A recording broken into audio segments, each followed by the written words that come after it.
Olá, veja os destaques de hoje do portal da Assembleia. O resumo das atividades parlamentares da semana. Desembargadora Ângela Salazar toma posse como nova presidente do Tribunal Regional Eleitoral do Estado. Saiba como funciona a vaquinha virtual para pré-candidatos e partidos políticos. Órgãos de defesa do consumidor orientam quem compra aparelho celular sem o carregador. E um passeio pelo sítio Piranhenga, que guarda um pedacinho das lembranças e costumes do século XVIII nas proximidades do Rio Bacanga. É agora no portal da Assembleia.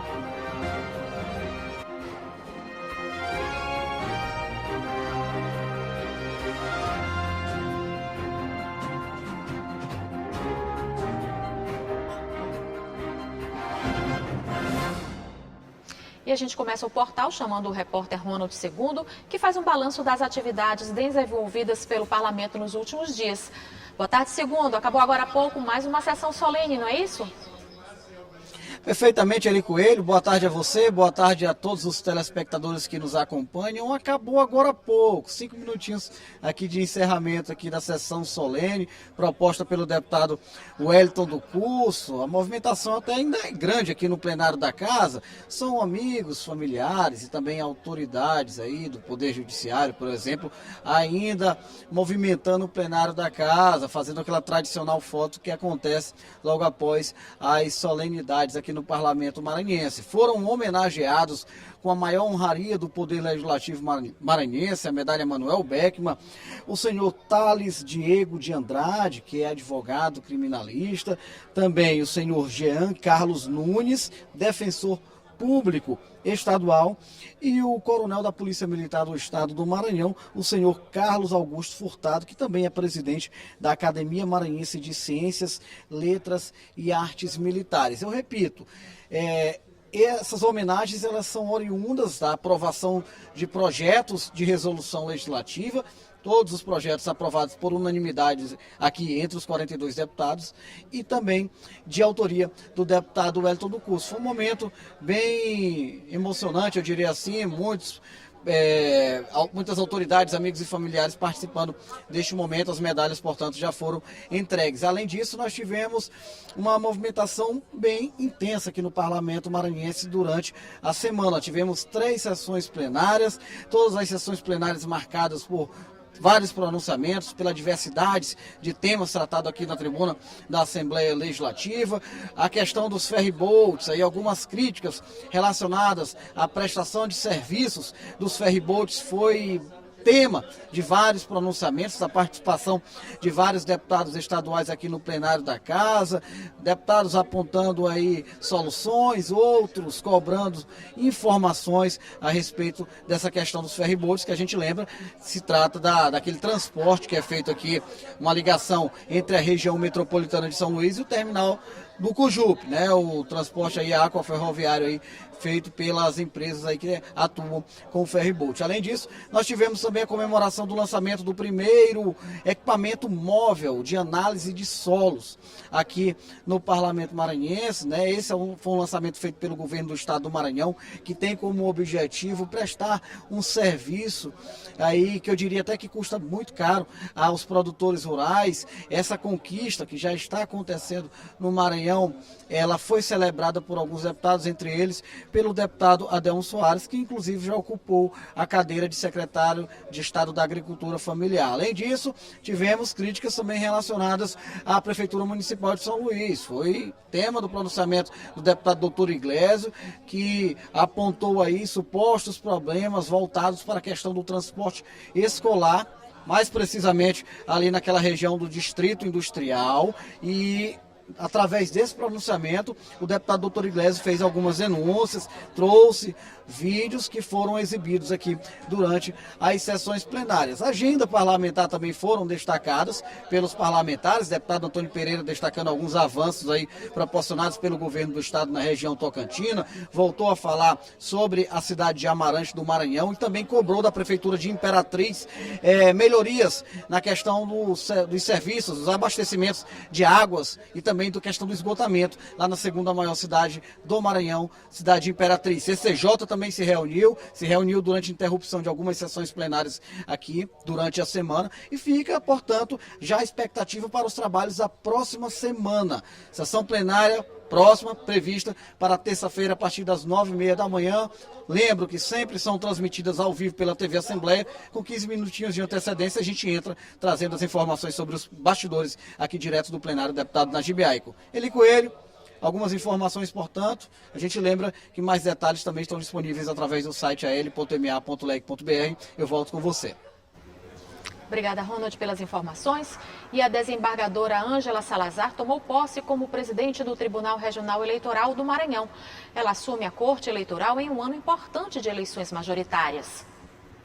O deputado estadual Roberto Costa representou a Assembleia Legislativa do Maranhão na cerimônia de posse da desembargadora Ângela Salazar como nova presidente do Tribunal Regional Eleitoral do Estado. O evento contou com a presença de servidores e membros da Corte Eleitoral e de autoridades dos 3 poderes. Acreditamos que a doutora Ângela, à frente do TRE, vamos ter a tranquilidade necessária para que a gente possa fazermos uma eleição tranquila e que o resultado seja mantido a soberania do voto popular. Antes da cerimônia, a desembargadora destacou a relevância de assumir a presidência da Corte Eleitoral do Estado, ainda mais em um ano tão importante para o país, em que acontecerão as eleições majoritárias para a escolha de deputado federal, estadual, senador, governador e presidente da República. Sempre sonhei em integrar a Corte Eleitoral e eu creio que Deus reservou este momento de eleições gerais. Nós sabemos que é uma eleição desafiadora, mas todas as eleições, como eu costumo dizer, têm suas peculiaridades, têm os seus desafios e a Justiça Eleitoral tem superado. A solenidade também foi para dar posse ao desembargador José Luiz Oliveira de Almeida, que assume o cargo de vice-presidente e corregedor do TRE Maranhão. Ele ressaltou o trabalho à frente da Justiça Eleitoral para que as eleições tenham sucesso. Eu acho que a maior garantia que o eleitor tem de que aqui no Tribunal Eleitoral faça um pleito escorreito, a maior garantia que ele tem é, além do grupo qualificado de funcionários, a liderança da desembargadora Ângela. E eu estou aqui para colaborar, para ajudar a fazer o melhor trabalho possível, de maneira que, ao fim e ao cabo de todo o pleito, a gente possa dizer com convicção que fizemos o melhor de nós. O vice-presidente foi ainda condecorado com a medalha de mérito eleitoral ministro Arthur Quadros Colares Moreira, por tornar-se membro da Corte Eleitoral do TRE Maranhão. A última mulher a assumir o cargo de presidente do TRE Maranhão foi a desembargadora Anildes de Jesus Bernardes Chaves Cruz, em 2011. Com a posse da desembargadora Ângela Salazar, deixa o cargo de presidente o desembargador José Joaquim Figueiredo dos Anjos, que atuou como membro efetivo em maio de 2020 e presidiu a Corte do TRE a partir de 1º de março de 2021. Bom, é de dever cumprido. Hoje é uma data ímpar na minha vida, como fiz questão de ressaltar no discurso. Uma gestão compartilhada com todos os membros da Corte, juízes e juízes eleitorais, servidoras e servidores deste grande tribunal. Então, portanto, é só de agradecimento e gratidão a todos. De acordo com a Associação Brasileira de Alzheimer, cerca de 1.200.000 brasileiros possuem a doença. Uma lei estadual instituiu um dia dedicado a lembrar da importância do diagnóstico precoce e do acompanhamento das famílias que ficam fragilizadas pelo adoecimento de uma pessoa querida.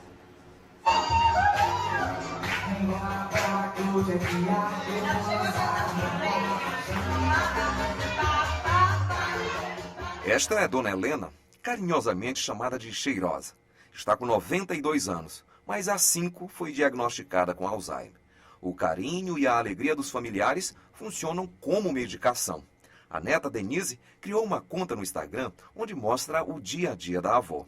Em menos de 3 meses, ela já conseguiu mais de 4.000 seguidores. Eu fiquei triste no primeiro momento, lógico, mas eu vou levar de forma engraçada, eu vou brincar com isso e fiz, e dessa forma todo mundo entrou na onda, porque na verdade no começo estava todo mundo muito triste e ninguém sabia como reagir, porque a gente nunca teve um parente, né? Então pra gente é muito novo. Tem várias etapas da doença, sabe? A gente já pegou algumas, às vezes volta, às vezes passa. Uma iniciativa da então deputada estadual Graça Paz instituiu no Maranhão o 14 de maio como o Dia Estadual do Alzheimer.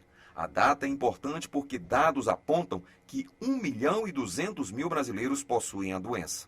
Porém, muitos casos ainda não têm diagnóstico. Em São Luís, a ABRAS, a Associação Brasileira de Alzheimer, auxilia famílias fragilizadas pelo adoecimento de entes queridos, como explica a diretora da associação. E a gente, enquanto ABRAS, dá todo o suporte. Olha, você tem mais calma no banho, a gente esclarece algumas rotinas com relação à alimentação, algumas peculiaridades que a gente dá esse suporte para eles, como agir, tranquilizando esse familiar. De forma geral, os fatores de risco para as doenças do coração, como diabetes e hipertensão arterial, são os mesmos para o Alzheimer. A doença afeta a memória e as habilidades de pensamento e, em alguns casos, a capacidade de realizar as tarefas consideradas simples. Na casa da Cheirosa, a família faz de tudo para guardar momentos bons. Um mural com fotos serve para o coração não esquecer o que a memória já não dá conta. Olha, tu sabe de uma coisa que esse aqui...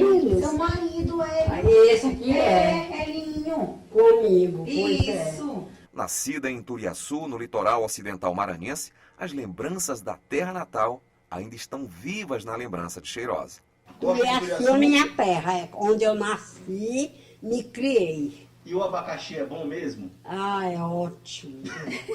Isso não esquece, né? Não esquece. Você precisa ir conhecer Turiaçu. Turiaçu é bom. É um interior que é bom, né? É ótimo, é ótimo. A aposentada tem uma família que se reveza nos cuidados. São 6 filhos, 15 netos e 5 bisnetos. O carinho e a atenção são importantes no enfrentamento da doença. Para quem convive com Alzheimer, o acompanhamento de um especialista é fundamental. Muitas das vezes o idoso começa a esquecer, a ter comportamentos inadequados. E a família acha isso muito normal, dizendo que é da idade, que o seu idoso está esclerosado, está caduco. E não é verdade. Precisa levar esse idoso a um especialista, a um geriatra ou um neurologista especialista em demência. O tratamento do Alzheimer é feito com medicação para minimizar os efeitos da doença. Mas doses de carinho, amor e atenção também podem ser administradas. E o bom é que não possuem contraindicação.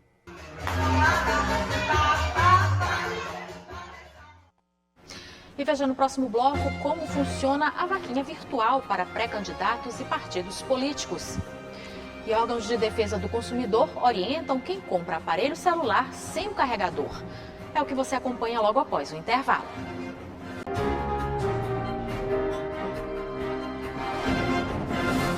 Pré-candidatos e partidos políticos já podem contar com o sistema de financiamento coletivo. A chamada vaquinha virtual é uma contribuição financeira via pessoa física para eleições desse ano. Mas o candidato deve cumprir algumas exigências para ter direito a receber o financiamento.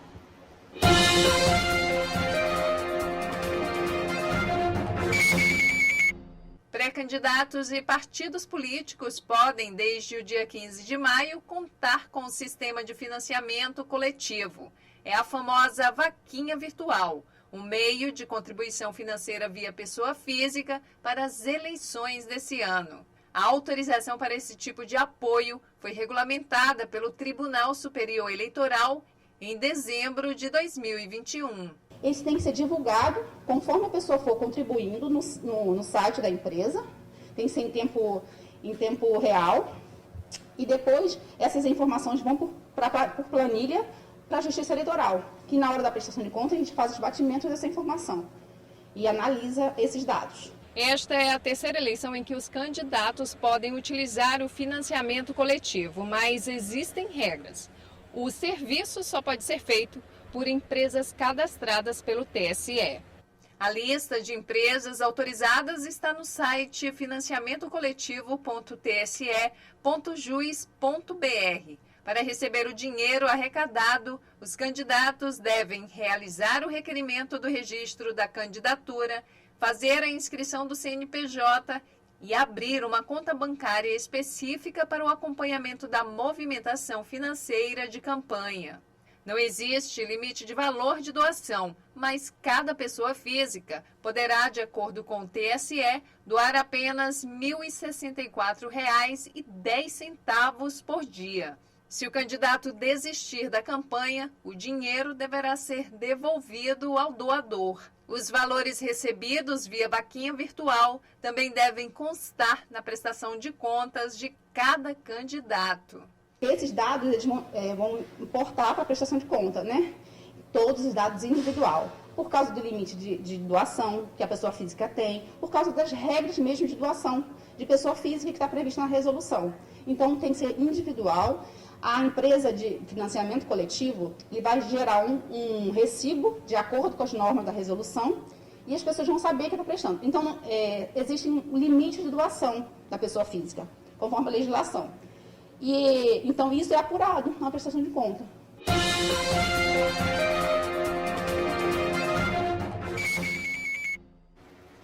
A Associação Comercial do Maranhão vai realizar a 3ª edição do ACM Anjo Movimenta no bairro do Anjo da Guarda.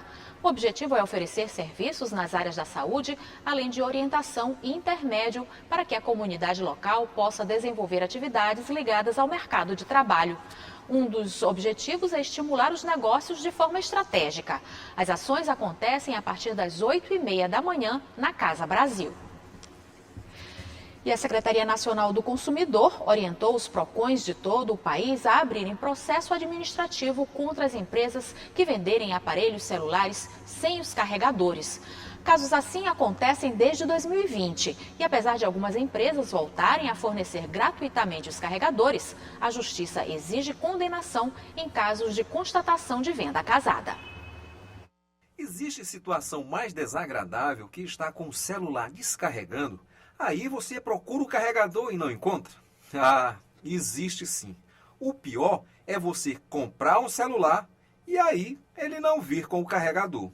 Este advogado tomou um susto quando recebeu o aparelho que havia comprado. Foi uma surpresa para mim quando eu abri o celular e verifiquei que não tinha um carregador.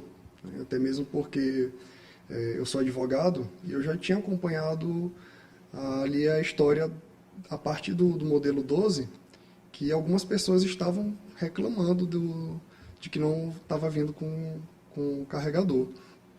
E, para mim, como eu sabia que já tinha sido notificado, né, pelo PROCON, eu achei que eles já tivessem corrigido esse problema, né, já por tanto tempo, e eu tinha comprado o modelo 13, então eu achei que já tivessem sanado esse problema de não vir com carregador.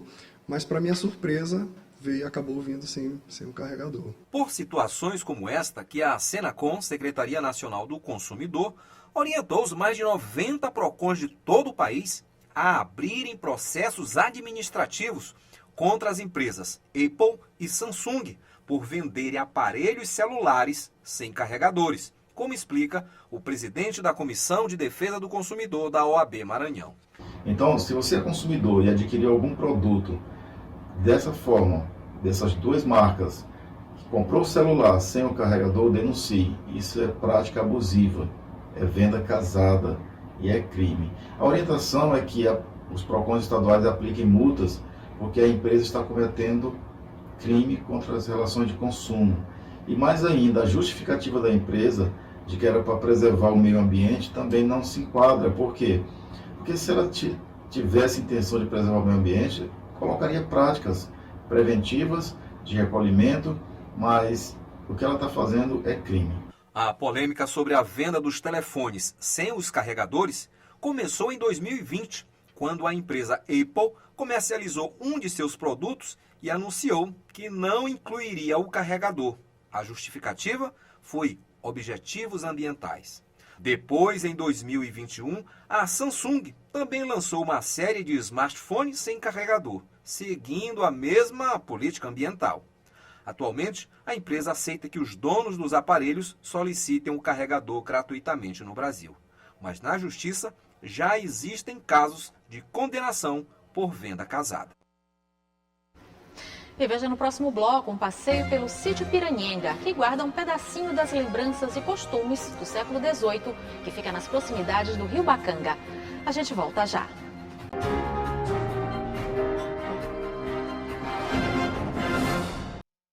No próximo domingo, o projeto Maranhão de Reencontros da Secretaria de Estado da Cultura vai promover a apresentação dos bois Novilho Branco, Santa Fé e do cantor Roberto Risse.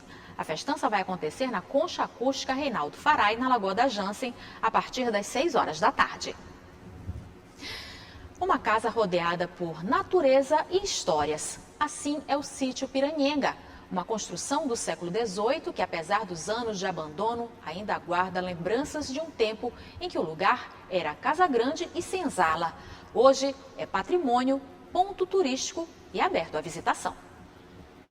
São Luís guarda um tesouro do início do século XVIII, carregado de histórias e belezas naturais. Sítio Piranhenga. O nome vem da linguagem indígena pira, fogo, mas nhenga, que significa lugar, lugar de fogo.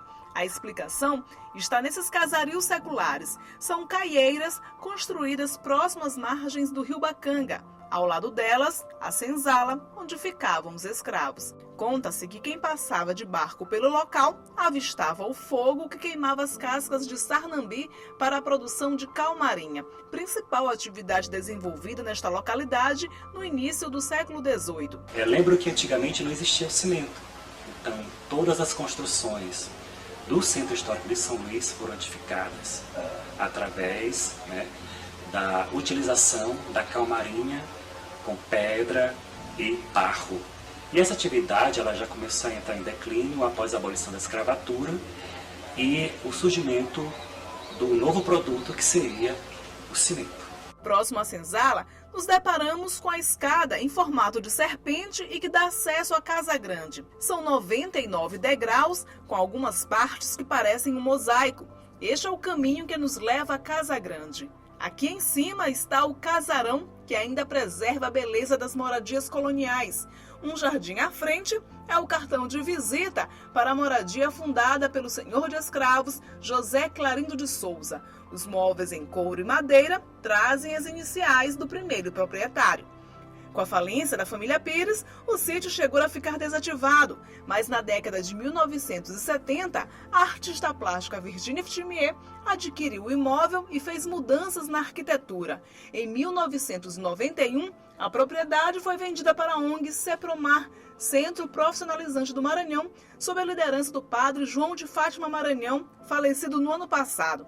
Aqui começou-se então o trabalho filantrópico desenvolvido junto às comunidades situadas em torno do Piranhenga. Aqui é um espaço, uma grande universidade aberta, onde dá para explorar a educação 5.0, porque aqui dá para a gente trabalhar tanto as questões de engenharia, da construção, como as patologias que hoje existem, as formas de poder recuperar e também as proposições, de poder explorar a natureza de uma forma sustentável, economicamente e social, porque temos no entorno toda essa comunidade de alta vulnerabilidade que precisa ser envolvida tanto na questão econômica quanto no resgate da sua identidade, do que significa esse sítio para a cidade. A casa é rodeada por natureza, tanto que ao visitar o sítio é possível também fazer uma trilha pela mata. Mas por enquanto parte desse roteiro está suspenso.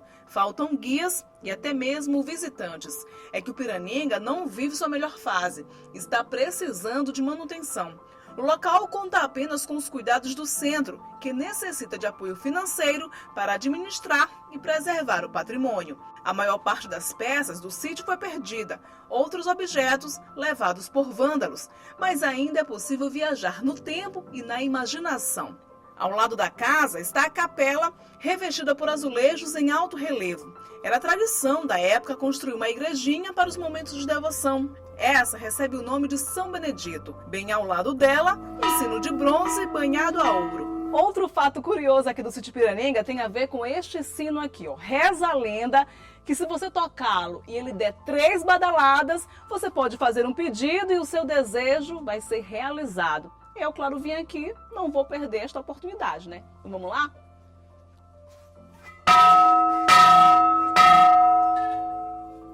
Três badaladas, sino tocado.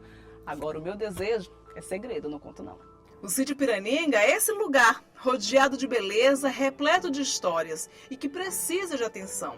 Mas com toda dificuldade ainda está aberto ao público. O visitante paga uma taxa para ter acesso ao local e tirar fotos. Apenas uma ajuda de custo para manter um mínimo de cuidados com o sítio. E precisamos de ajuda, precisamos de um olhar carinhoso, né, amoroso para esse espaço tão lindo. E lindo não só por conta da beleza natural, mas por todo o seu apelo histórico, né? Isso aqui é um patrimônio, né, histórico. Um local que já foi Casa Grande e Senzala, hoje é patrimônio, ponto turístico aberto à visitação de quem deseja redescobrir o Brasil. O sítio Piraninga é mais que um passeio, é uma volta ao passado, é um pedacinho da história do Brasil dentro do Maranhão.